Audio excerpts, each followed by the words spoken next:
Mahkamah Agung, MA, mengabulkan peninjauan kembali PK yang diajukan Presiden Joko Widodo atas vonis perbuatan melawan hukum terkait kebakaran hutan dan lahan di Kalimantan pada tahun 2015.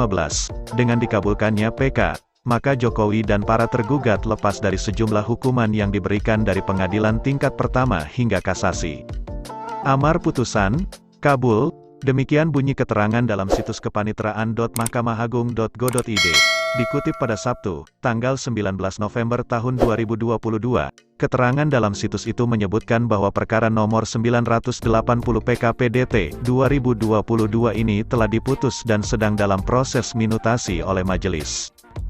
Juru bicara MA Andi Samsan Nganro belum memberikan respons saat ditanya soal alasan MA mengabulkan PK yang diajukan oleh Jokowi.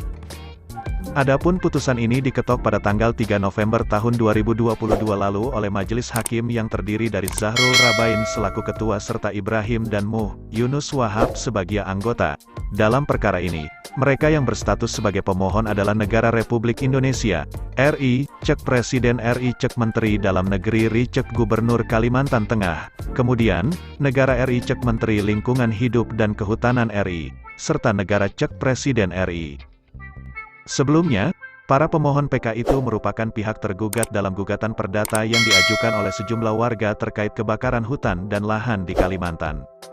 Pada pengadilan tingkat pertama hingga kasasi, Jokowi selalu kalah tetapi terus mengajukan upaya hukum hingga akhirnya menang saat mengajukan PK.